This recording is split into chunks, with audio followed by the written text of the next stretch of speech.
Hello YouTube అందరికీ. ఈ ఈ సోమవారము మంచిగా నాగుల పంచమి నాడు వస్తుంది. ఈ శ్రావణంలో 4 సోమవారాలు మంచిగా శివారాధన చేసుకోండి. శివునికి అభిషేకం చేసుకోర్రి. తెల్లటి వస్త్రాలు లేకుంటే ఆకుపచ్చ వస్త్రాలు పసుపచ్చ కట్టుకొని పోవాలి. శివయ్య దగ్గరికి పోతే నల్లటి కట్టుకొని పోకూడదు. పొద్దు మాపు మంచిగా దీపారాధన చేసుకోర్రి. వత్తులు చేయొద్దు. ఈ శ్రావణంలో కాలితో కొనుకొచ్చుకోర్రి, కానీ వత్తులు చేయొద్దు. వత్తులు అప్పటికప్పుడు చేసి దీపారాధన చెయ్యొద్దు.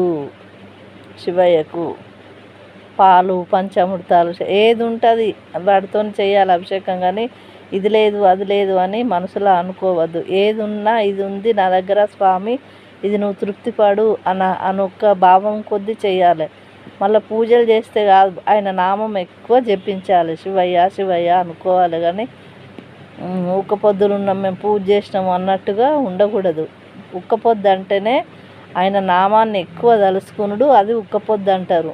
అంతేగాని మేము ఈ పూట తిన్నాము ఈ పూట టిఫిన్ చేసినాము అన్నట్టు కాదు. ఎందుకంటే బీపీలు షుగర్లు ఉన్నాయి కాబట్టి తినక చేయక కూడా టెంపుల్కి పోకండి.